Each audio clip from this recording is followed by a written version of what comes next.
그 카톡으로 대충 제가 개요를 보냈는데 읽어 보셨는지 모르겠습니다. 사도 바울이 예루살렘에서 이제 죽기를 각오하고 예루살렘에 들어가서 예수님을 믿는 유대인들의 오해를 풀기 위해서 바울이 성전에 들어가서 결례의식을 행하고, 그러던 와중에 또 믿지 않은 유대인들에 의해서 거의 폭동으로 사도 바울을 이제 죽이려고 하는 그런 와중에 로마 군인 천부장에 의해서 인신이 이제 구속되는 그런 사건까지 보았습니다, 지난주에. 그런데 이제 인신이 구속되는 와중에 사도 바울이 자기를 폭행하려던 사람들에게 복음을 전하는 그런 장면들이 오늘 22장에서 나옵니다. 자기를 폭행하려던 사람들에게 어떤 분노의 감정도 없이 오히려 그들이 오해하고 있음을 안타깝게 여기는 그런 마음으로 복음을 전하는 사도 바울의 천사와 같은 마음을 우리는 볼 수가 있습니다. 그러니까 우리 보통 사람 같으면은 자기를 해하려는 사람에게 대한 분노, 억한 심정, 그리고 복수하고 싶은 심정, 그리고 자기의 결백이 만천에 드러나서 좀 의시되고 싶은 심정, 그러한 것들이 복합적으로 일어날 텐데, 사도 바울은 그 순간에도 어떤 복음을 전하고 싶어하는 그 열정만 가득하고, 그리고 복음을 받아들여 회개하기를 바라는 그런 심정을 오늘 이 22장을 통해서 볼 수가 있습니다. 내용을 한번 구체적으로 따라가 보면은 다른 복음은 아니고 단지 자기가 옛날 예수님을 만나게 된 그 극적인 순간을 들려줍니다. 그러니까 요즘 식으로 말하면 뭐 간증이라고 해야 될까요? 사도 바울이 원래는 철저한 유대교인이었다. 철저한 유대교인 중에서도 당대 가장 유명한 율법학자인 가말리엘의 제자다라고 이야기하고 있습니다. 그리고 그 가운데서도 열심히 따르는, 하나님께 대해 열심히 있는 자다.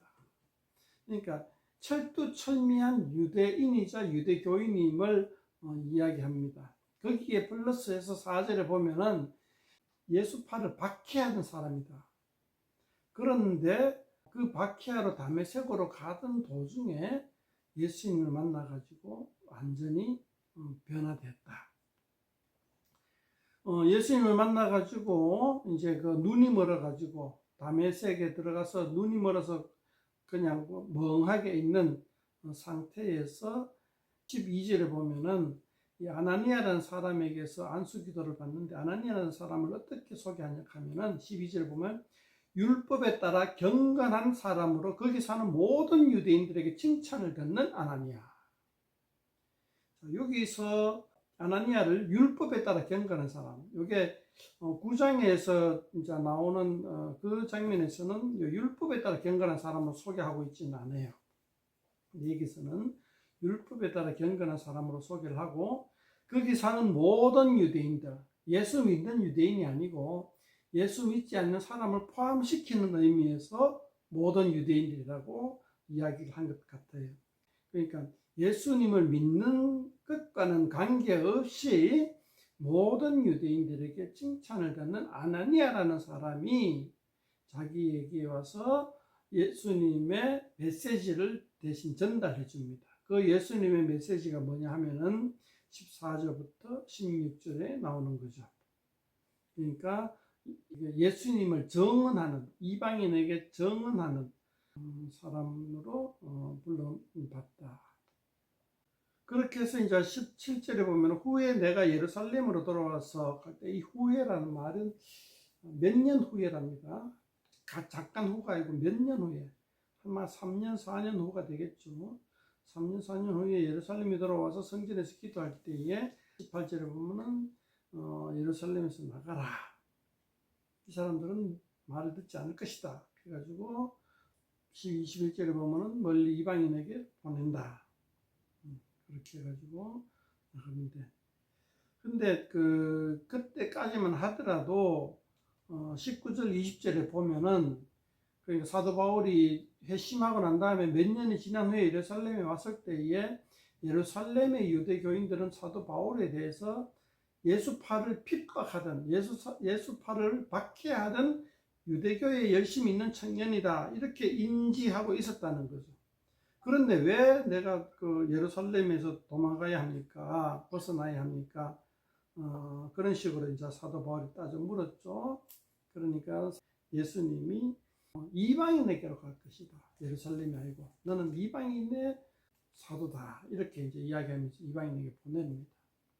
여기까지가 사도 바울이 이야기했고 누가가 보고하고 있습니다. 그렇게 해가지고 갈 때에 이제 유대인들은 거기까지만 듣고 더 이상 듣지 않고 이제 폭행으로 사도 바울을 이제 죽이려고 할 때에 로마의 군인 천부장이 소동이 일어나니까 치안 담당이죠. 로마 군인들이. 그러니까 이제 소동을 갖다가 잠재워야 되니까 사도 바울을 묶어가지고 대뜸 고문하면서 신문하려고 하는 거죠. 이때의 치안 수준입니다. 피폭행을 당하는 사람을 데리고 와가지고 더 두드려 패가지고 왜 폭행 당하냐고 묻는 게 그때의 치안 수준이에요. 어쨌든 그러니까 사도 바울이 나는 로마 시민이다. 그러니까 이제 로마 시민인 줄 알고 이제는 다시 거꾸로 폭행을 당하지 않게 하기 위하여서 보호하는 차원으로 이제 돌았습니다. 여기까지가 이제 오늘 사도행전 22장의 내용입니다. 사실 사도 바울의 복음 전하는 간증의 내용은 사도행전 9장에 나와 있는 내용 그대로를 다시 반복하는 거죠. 반복하는데 9장에서는 전지적 시점에서 기록을 했다면은 오늘 22장에서는 뭐랄까 1인칭 주인공 관점에서 이제 이야기하는 그러한 차이가 있고, 또 강조점이 아까 얘기하는 아나니아를 떼서 이제 이야기를 율법에 따라 경건한 사람 이렇게 이제 소개하는 것과 아나니아를 통해서 예수님의 메시지가 전달되어지는 것, 요거를 이제 조금 9장에서는 볼 수 없는 그런 장면이었죠. 그리고 이야기할 때 이제 간증 중에 이제 3절 4절에 보면은 자기 자신의 정체성을 분명하게 얘기하죠. 여기서 우리는 사도 바울에 대해서 상당히 3절에서 많은 정보를 얻을 수가 있어요. 그러니까 사도 바울은 길리기아 다소에서 태어났다. 근데 태어나자마자 어린 시절에 예루살렘에 와서 자랐다.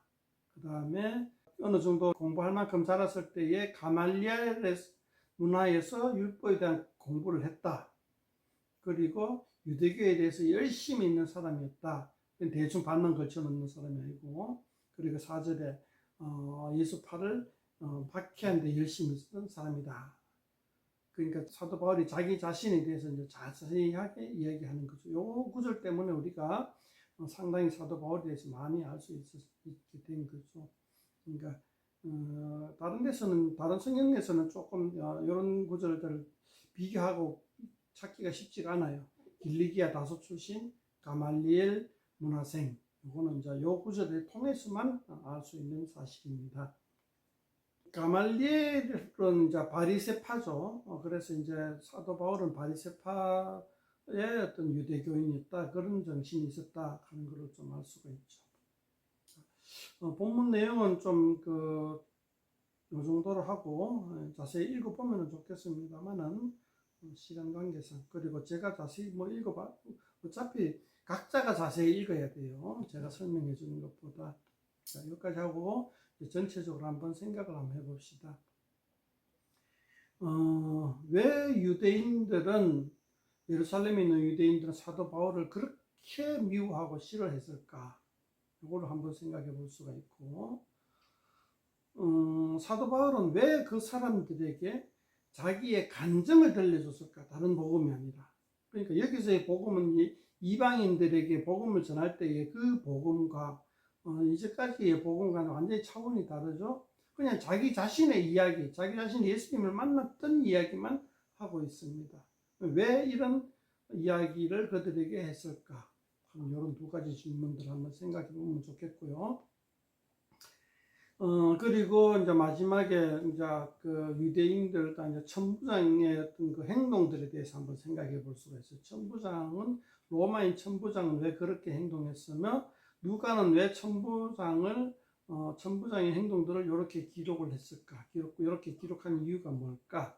이렇게 한번 생각해 보면 좋겠다는 거죠. 먼저는 유대인들이 왜 사도 바울을 그렇게 싫어했을까? 그러니까 1차적 우리가 생각해 볼 수 있는 거는 사도 바울이 그 유대교인들의 정체성을 흔들었다 하는 그런 이유죠. 우리가 사도행전 저 앞에서부터 계속 읽어왔으면 그것에 대해서 충분히 이해가 가기 때문에 여기서는 따로 설명하지 않죠. 유대인이 막 사도 바울을 막 싫어하는 것을. 유대인들의 정체성을 갖다가 근간부터 흔드는 그러한 것이 성전 제의의식을 무시했다는 거죠. 근데 실상은 사도 바울이 성전 제의의식을 무시는 안 했어요. 유대인들은 성전 제의의식을 행하는 게 대해서 가타부터 얘기가 없었어요. 사도 바울은. 다만 이방인들에게까지 성전 제의의식, 유대교의식, 율법의식을 강요하지는 말자. 이게 이제 사도 바울의 지론이었어요. 근데 그걸 오해한 거죠, 유대인들이. 오해할 뿐만 아니라 이방인들이 율법의식을 제대로, 성전 제의의식을 제대로 하지도 않으면서 유대교에 입교하는 것에 대해서 상당히 불만이 있는 거죠. 그러니까 할례를 치르지도 않고 공동 식사를 하고 또 세례도 받고, 그러니까 예수파도 마찬가지 유대교파 중에 하나로 인식을 한 거죠. 그러니까 예수파에 입교한다는 것 자체가 유대교에 입교하는 거로 생각을 했죠. 이방인들이 아무런 모세의 율법을 지키지도 안 하고 유대교에 입교를 하는 거예요. 그리고 동등하게 정통 유대교인과 동등하게 신분이 보장되는 거예요. 거기에 대해서 유대인 유대교인들이 이제 조금 자기들의 특권의식이 많이 훼손된다는 거죠. 그래서 이제 사도 바울을 미워하는 거죠. 미워하고 트리거가 된 거는 이제 성전에 드로피모를 갖다가 데려왔다. 성전에 이방인의 뜰 안으로까지 들어갔겠죠. 이방인의 뜰까지만 가야 되는데 그렇게 해서 성전을 더럽혔다 하는 게 트리거가 된 거죠. 이것도 물론 오해죠. 그렇게 해가지고 이제 사도 바울을 갖다가 그야말로 그냥 폭행해서 죽이려고 하는, 유대인들이 폭행해서 죽이려고 하는 그 방법 중에 가장 대표적인 방법이 돌팔매질이죠. 스데반 집사님도 돌팔매질로 인해서 죽는 거고, 그건 이제 공개 처형 방식이죠. 그게 이제 율법에도 나와 있죠. 돌로 쳐 죽이는 거는 이제 공개 처형 방식이고, 그리고 모든 그 주변의 정인들이 사형에 직접적으로 참여하는 거기 때문에 그게 이제 유대인 율법에 따른 공개 처형 방식이죠. 그렇게 의해서 로마가 봤을 땐 그거는 폭행에 죽은 거죠. 근데 그렇게 해가지고 사도 바울을 죽이려고 했던 거죠. 죽이려고 하기까지 뒤에 가보면 더 철저하게 죽이려고 합니다. 완전히 그냥 김구 암살하듯이 옛날에 그렇게 철저하게 계획적으로 죽이려고까지 합니다. 그러니까 우발적인 게 아니고 감정적인 게 아니고 굉장히 치밀하게 사도 바울을 제거하려고 합니다. 근데 또 한 가지 한번 생각해 봅시다. 왜 사도 바울은 제거를 하려고 하는데, 그 당시에 예루살렘에 예수파가 수만 명이 있습니다. 예루살렘 도시 인구가 10만 명 정도로 예상을 하는데, 그 중에 수만 명이 예수파라고 거의 공개되어 있는 상황이라면은 예루살렘이 거의 모든 시민들이 예수파라고 할 수가 있어요. 완전히 주류가 된 거죠. 그런데도 그 예수파에 대해서는 그냥 가만히 그냥 보고만 있던 사람들이 사도 바울에 대해서는 갑자기 부르르 뜨는 겁니다. 그런 측면들 한번 가만히 생각해 봐야 돼요. 예루살렘 교회는 가만히 놔두는데 왜 사도 바울에게만 왜 그렇게 할까? 그러니까 굉장히 그 새가 커졌고 그 사람들에 대해서 어떤 뭐 터집 잡을 건 없고 뭐 잘하고 있으니까 율법을 더 잘 지키는 것 같으니까 터집 잡을 건 없는데 근데 괜히 미워지는 거예요. 괜히 시기하고 질투하고 미워지고 괜히 그런 것에 대해서는 우리가 복음서나 사도행전 앞에서 읽어봤을 때에 우리가 느낌이 옵니다. 어떤 정치적인 이유, 경제적인 이유, 또 시기, 질투, 그런 것들, 그리고 성전 제의의식에 대한 관점들, 그건 좀 희박하죠. 그런 것들 때문에 이제 예수파가 어떤 그 인구적으로는 다수를 차지하고 또 그 하나님의 말씀으로도 더 우위의 입장이 있지만 더 잘 순종한다는 우위의 입장이 있지만은 실제적으로는 핍박을 받는 견제를 받는 그런 입장에 있다. 예루살렘 교회가. 그 와중에 이제 사도 바울이라는 사람은 이제 대표적으로 이제 좀 고행을 하게 되는 거죠. 우리나라 정치상도 그렇죠. 한 사람만 쭉 잡고 패는 거죠.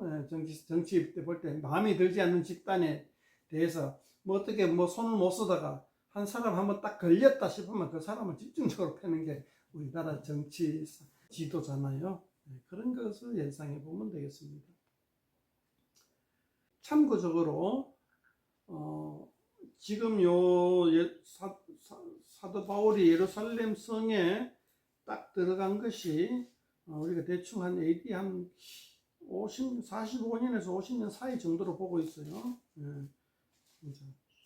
그런데 AD 70년 그때로부터 20몇 년이 지난 AD 70년이 되자 예루살렘 성전이 부서져 버립니다. 예루살렘 성전이 돌 위에 돌 하나도 남지 않고 다 부서져 버립니다. 그 성벽 사이에 금이 있다는 소문이 있어가지고 로마 군인들이 벽돌을 하나하나 분해해 봅니다. 뜯어 봅니다. 그래가지고 예루살렘 성전이 완전히 그냥 흔적도 없이 폭삭 무너져 내려버립니다. 그렇게 되면은 성전 제2의식 중심의 유대교도 완전히 사라져 버리고 정결의식 뭐 1년에 3번 예루살렘 성전에 찾아가 제사 드려야 된다 뭐 기타 등등 모든 유대교의 중심이었던 성전 제2의식이 하나도 집행을 할 수가 없는 거예요. 제사장이 없어져 버리는 거예요. 성전에 있는데 제사장이 아무 소용이 없는 거죠. 그렇게 되면 이제 우리 생각에 이제 유대교가 없어졌구나 이렇게 생각할 수 있는데 그때부터 이제 제가 조금 공부한 지가 좀 오래돼가지고 희미한데요. 한 2달 전에 그런 책을 공부해가지고 그 이후로 유대교가 어떻게 된 거에 대해서 이제 쭉 제가 한번 쭉 살펴봤었는데요. 이제 변신을 합니다. 유대교가 성전 제2의식이 없이도 성전 없이도 우리는 유대교의 정신을 살릴 수 있다. 이제 뭐 그렇게 나가는데 그게 뭐 힐렐 판지, 샴마이 판지 뭐 그렇고 그 다음에 그렇게 해가지고 이제 나온 어떤 그 율법의 해설서가 뭐 탈무드니 뭐 탈구민이 뭐 그런 것들이 나옵니다. 그러니까 제가 이렇게 얼버무려서 얘기하는 게 죄송한데요. 성전 제2의식 없이 변화된 유대교가 새롭게 탄생을 하게 됩니다. 그래서 이제 우리가 숙제가 또 하나 생겼죠. 그러면은 성전이 없는 유대교랑 예수파랑 무엇이 같고 무엇이 다른가에 대해서도 우리가 숙제로 고민으로 남게 되는 거죠. 그, 그 결론을 무슨 말씀드리자면은 예수파는 예수님을 메시아, 그리스도, 하나님 나라의 왕으로 섬기는 공동체고, 성전제의 의식 없는 유대교는 예수님을 메시아로 인정하지 않는 그런 공동체다. 메시아로 인정하지 않는 율법을 지키는 어떤 율법을 어떻게 그러니까 우리가 보통 우리는 잘 접하는 게 탈무드죠. 그하고 탈무드에서 볼 수 있는 유대교하고 성경에서 볼 수 있는 성경에서 볼 수 있는 예수교하고 예수님이라는 그 인물, 예수님이라는 인격에 대한 걸 쏙 빼고 나서 비교해 보면 무엇이 다른가, 무엇이 같고, 여기에 대해서 우리가 한번 생각해 볼 수가 있는 거죠.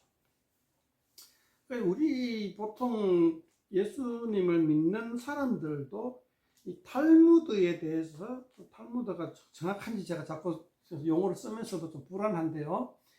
유대교 경전, 율법을 해설한 해설서를 탈무드라고 한다면 우리 예수 믿는 사람들도 탈무드를 굉장히 어떤 그 호의적으로 그리고 탐독을 하고 또 그것에 대해서 또 막 거기서 가르침대로 따르려고 하는 사람들이 꽤 있어요. 그래서 과연 무엇이 같고 무엇이 다르며 또 그것을 따라가는 것이 과연 옳은 일인가에 대해서 한번 반성해보고 분석해보고 그렇게 할 필요가 있다라고 생각이 되어집니다. 그건 이제 저한테 주어진 숙제고요. 나중에 어느 정도 좀 파악이 되면 한번 말씀드리겠습니다. 현대의 유대교인들은 시오니즘이라는 것이 있고, 그 다음에 그 유대교 선민의식이 아직도 있어요. 이방인에 대한 터부, 자기들의 특권의식들이 아직도 여전히 있는 걸로 알고 있고요. 그리고 그렇게 되면 이제 탈무드나 그런 것을 공부해 보면은 현대의 유대교에 대해서 좀 어느 정도 접근이 가능하겠죠. 그건 그렇고 우리 현대의 기독교는 일단 우리의 목적은 초대교회로 돌아가는 것. 너무 제 생각에 너무 멀리 왔다. 너무 멀리 와가지고 1400년대의 종교개혁으로 인해서 어느 정도는 초대교회로 되돌아간 듯한 느낌이 있는데 나중에 기회 되면 종교개혁에 대해서도 한번 평가한 말을 좀 전하고 싶은데요. 덜 돌아갔다. 초대교회로 덜 돌아갔다. 그러니까 개혁이 완벽한 건 아니다. 뭐 만족할 만한 건 아니다. 그리고 1400년으로부터 지금까지 약 600년간 정도가 흘렀는 와중에 다시 또 우리 현대의 기독교는 너무나 초대교회로부터 멀어지고 있다. 그런 측면에서 우리 은혜교회만이라도 초대교회로 성경에서 말하고 있는 하나님의 메시지, 예수님이 말한 하나님 나라의 하나님 나라를 법을 갖다가 잘 순종하는 교회로 거듭나면 좋겠다라고 말씀드리고 싶습니다. 어디까지 얘기했나? 유대인들의 입장에 대해서 얘기했고 사도 바울이 왜 이걸 전했냐, 자기의 간증을 했느냐. 제가 볼 때는 그래요. 자, 이 상황에서 뭐 간단하게 할 수도 있겠지만은 여러 가지로 논증할 수도 있겠지만은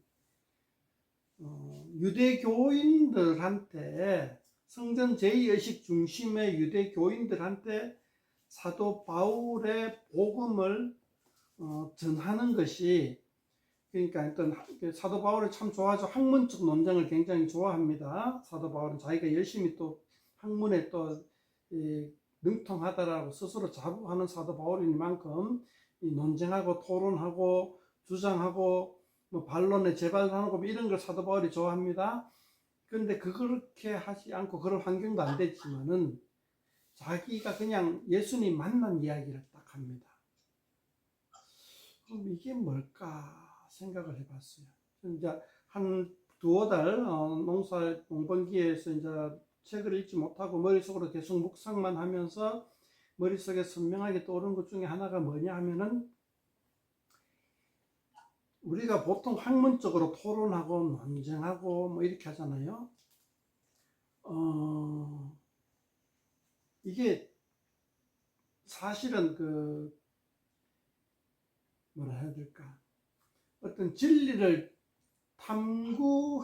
탐구해서 이게 그거 다 하는 게 아니고, 제가 좀 말이 조금 짧네요. 진리를, 그러니까 제가 이 문과 쪽 계통이죠. 문과 쪽 계통, 그러니까 인문학, 뭐 사회, 경제, 정치, 철학, 뭐 이런 것들 계통의 이야기입니다. 이런 쪽에서 논리, 논증은 어느 파나, 어느 학파나 다 뭐 이렇게 되나, 스스로 모순이 없어요. 스스로 모순이 없도록 다 발전되고 논리적으로 증명하고 파악해 나가요. 제가 뭐 이쪽 그런 뭐 모르겠는데, 뭐 우리 성경에 나오는 거 보면은 무슨 파가 있어요. 아니 그리스 철학자들, 스토아 학파하고 또 무슨 학파예요? 에피쿠로스 학파가 있잖아요. 성경에 나오는 거 보면 이제 사도행 제 앞에서 봤잖아요. 에피쿠로스하고 스토아 학파하고는 어느 정도 서로 반대편에 서 있는 학파인데, 스스로 논리를 전개함에 있어서 모순이 없어요. 다 자기들의 논리에는 당연히 타당해요. 그럼에도 불구하고 결론은 정반대로 나요. 제가 이 얘기를 왜 하냐면은, 어떤 주장을 하든지 간에 이쪽 인문학 계통 쪽에서는 논리로 가지고는 상대방을 제압을 하기가 어렵다. 스스로 생존하는 것은 가능해요. 스토아 학파가 스스로 생존은 가능하고, 에피쿠로스 학파가 스스로 생존은 가능한데, 스토아 학파가 에피쿠로스 학파를 완전히 누르는 것은 불가능하다. 이과 쪽은 조금 달라요. 그럴 때에 일단은 그렇게 논증해 나가는 게 있어서, 논증의 방향이 뭐냐 하면은 결론을 이미 내놔요. 결론은 이미 있어요. 인문학 쪽에서는. 그리고 그 결론을 뒷받침할 수 있는 모든 걸 다 동원하는 게 인문학 쪽의 공부의 방법이라는 거죠. 그게 제가 두어 달 동안 생각해 보면서 그런 경향이 있구나라는 걸 느꼈어요. 물론 뭐 반론도 있을 것이고 아니다라는 사람도 많겠죠. 인터넷에 유행하는 말로 반박시 당신이 옳습니다 라는 말을 여기서도 할 수 있어요. 근데 제 생각은 그래요. 결론이 있고 그 결론을 뒷받침할 수 있는 자료를 다 모으고 논리를 만들어내고 하는 게 이 인문학 쪽이다. 성경을 공부하다 보면은 성경 신학자들이 성경에 대해서 온갖 논리를 다 동원해요. 이런 말 하기가 좀 민망하지만은, 성경을 연구하는 신학자 80~90%가 성경을 믿지 않아요. 믿지 아니하는 결론을 가지고 성경을 연구하니까 믿을 수 없다라는 논증을 어마어마하게 많이 해댑니다. 그게 이제 요즘 신학자들이 하는 일이에요. 성경을 믿을 수 없다라고 말하는 것을 연구하고 있어요. 아까 얘기했다시피 그걸 결론을 내놓고 연구하면 거기에 맞는 증거들 원만사 많이 갖다 붙일 수가 있어요. 무한정 갖다 붙일 수가 있어요. 그런데 사도 바울도 마찬가지죠. 사도 바울도 예수님 만나기 전에는 바리새파 가말리엘 문화에서 공부하면서 예수파가 이단이다, 예수파는 유대교에 들을 올릴 수 없는 심각한 문제가 있다라는 것으로 잔뜩 무장되어 있었어요. 사도 바울은. 그 논리에는 빈틈이 하나도 없었을 겁니다. 아주 탄탄한 논리로 예수파는 이단이다라는 것을 가지고 계속해서 공략할 수가 있었고 박멸해야 될 대상이다라는 것에 있어서 학문적으로 부족함이 없이 허점이 없이 완벽하게 갖추고 있었을 겁니다. 사도 바울은.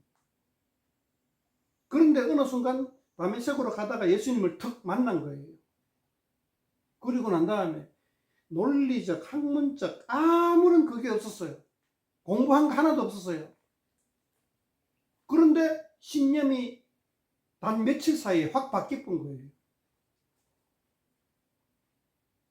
그게 뭐냐? 논리적, 학문적으로는 유대 교인들을 변화시킬 수 없다는 거예요. 단지 나 예수님 만났다. 이 말만으로 획가닥 바뀌는 거예요. 그리고 우리가 복음서와 이 서신서들을 보면서 예수님이 구약 성경에 예언해 놓은 그 메시아다 하는 구절들이 상당히 많이 봤잖아요. 아까 얘기했다시피 그런 구절들이 구약에서 구약은 예수님을 다 예언한 구절이다. 그렇게 해석한 구절들이 요즘 신학자들이 말하기를 엉터리 해석이다. 보통 이제 알레고리라 하기도 하는데, 풍류적이다 하는데, 논리적으로 비약이 심하다. 해석을 잘못했다. 신약 성경이 구약에서 이것은 예수님을 지칭한 것이다. 예수님을 예언한 것이다.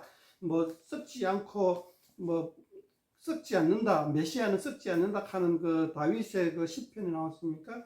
그러한 것들이 잘못 해석한 것이다. 신약 성경 저자들이. 이렇게 신약자들이 많이 이야기를 합니다. 당연히 예수님을 만나지 않았을 때는 그게 당연히 논리적으로 합당한 말이에요. 그런데 예수님을 딱 만나고 나면 그 모든 게 다 필요가 없어집니다. 그게 다 맞는 말이 되는 거예요, 갑자기. 예수님을 만나지 않았을 때는 하던 말들이 예수님을 만나고 난 다음에는 맞다, 그 말이네 하고 탁 떠오르게 되는 거예요. 그걸 사도 바울이 경험했다. 단 며칠 사이에. 평생을 젊은 시절 나이가 한 30 정도로 예상이 되는데요. 젊게는 25, 많게는 30 정도로 예상되는데요. 예수님 만난 때가.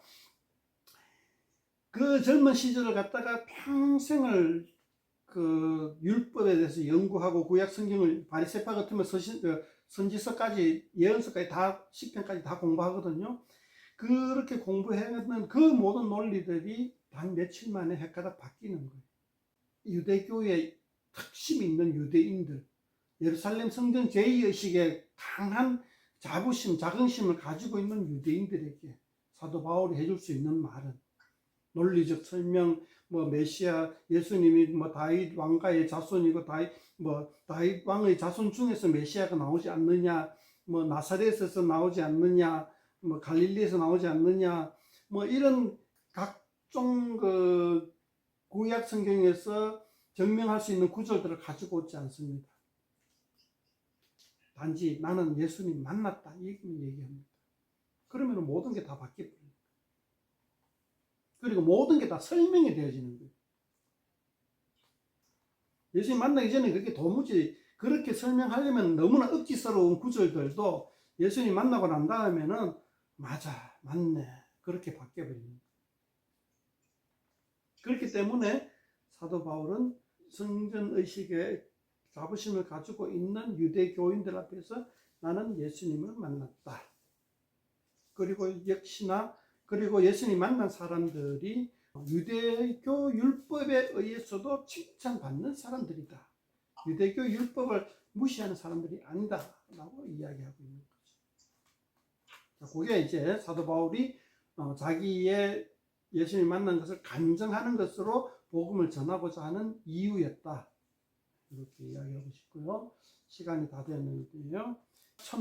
군인의 천부장, 아마 대위 소령급이 되는 사람이 사도 바울을 이렇게까지 한 것, 그런 것에 대해서, 그리고 그런 어떤 그 로마의 시안력과 유대인들의 자치 생활, 그곳에서 오는 다양한 행동, 양식들, 그런 것에 대해서 한번 좀 이야기를 해보면 좋겠는데요. 시간이 많이 갔으므로 다음번에 한번 이런 거는 언제든지 할 수 있는 계기가 많으니까 성경 보면서 그리고 이제 그 돈을 주고 뭐 로마 시민권을 샀니 많이 로마 시민권에 대해서도 이야기해 볼 수 있고 사도 바울이 로마 시민권인자임을 탁 드러내는 거 왜 드러냈느냐 뭐 그런 것들까지 그게 이제 윤리적으로 타당하냐 아니면 뭐 특권 의식에 사로잡혔느냐 신학자들은 그런 거 갖고 막 논쟁을 합니다. 쓸데기 없는 거 뭐 그런 것도 저도 한번 살짝 곁들일까 싶었는데 시간이 없으니까 뭐 이제 넘어가 봅시다. 다음에 얘기할 수 있을 거예요 아마. 질문. 오늘도 주변 얘기가 너무 많았네. 우리도 어떤 그 성경을 보면서 우리의 신앙생활을 돌이켜보고 또 우리의 정체성을 확인해 볼 때 사도 바울처럼 이런 어떤 그 과정들을 보면 우리는 또 예수님을 만나지 않았는데요. 그렇게 질문할 수도 있는데요. 사도 바울은 예수님을 만나가지고 그렇게 변화된 것을 우리는 부러워할 필요가 없어요. 사도 바울이 예수님 만나기 전에는 살인자였고 예수님 믿는 사람 입장에서 볼 때는 예수님 만나고 난 다음에는 개고생한 사람이었죠. 사도 바울 같은 사람들 덕분에 우리는 그냥 편안히 앉아서 하나님의 말씀을 쫓아갈 수 있는 평범한 게 좋아요. 앞에 나가면 개고생이에요.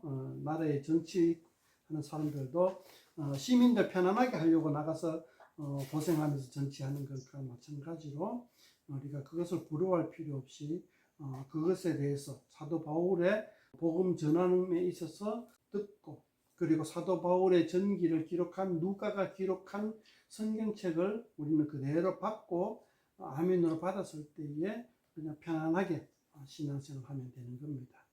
단지 이 성경 말씀을 준행하며 따르고자 할 때에 여러 가지 불편함과 손해, 희생, 헌신 그런 것들에 대해서 우리나라 환경에서는 그 정도는 우리가 하나님의 뜻대로 살고자 할 때에 물질적, 세속적 여러 가지 기존의 어떤 그 고난들을 내려놓을 필요는 있겠죠. 그렇지만 너무 영심에 사로잡혀 하나님 나에게도 사도 바울 같은 능력을 주십시오 하는 그런 기도들은 조금 어줍지 않다